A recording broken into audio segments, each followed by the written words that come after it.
了解也都較難，較會分輯嘅難思了後，刷落來，然後來進行接觸情人地度文字理解嘅練習。請根據題目嘅指示，讀出請符合題目意思嘅答案，也係請特定嘅詞彙。單選題。基本上講會參加兩百個法通，不過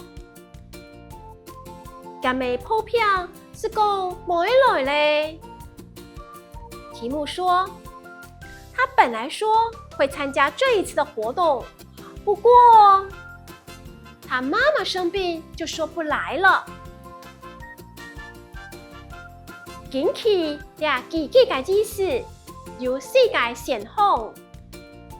第一個，腳妹腳跟；第二個，頭妹從頭到尾；第三個，頭妹跟隨後面。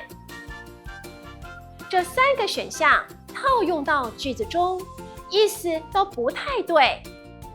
我們再來看第四個，親妹是後面最後的意思，將這個選項帶入句子中的意思才是對的。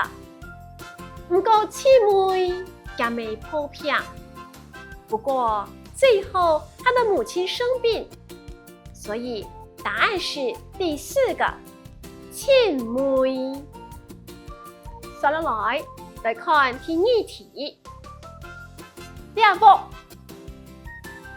先講到了，但且有哪嘞？將個繼續來整理。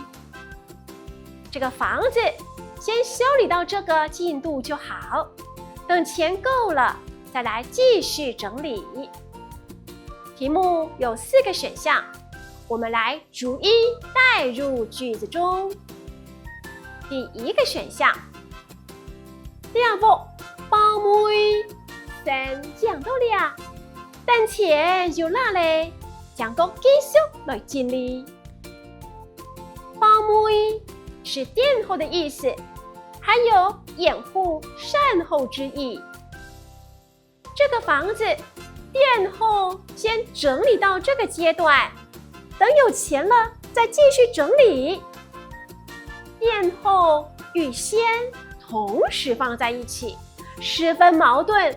文意也不通順。第二個選項，第二個恭喜，先講到了。恭喜有超過時效或陳舊過氣的意思。這個房子陳舊過氣了，先修理到這個階段。房子不是因為過時陳舊而不繼續修理。後面一句有說，但錢有哪嘞？將個繼續來整理，等錢夠了才繼續整理。所以第二個答案不對。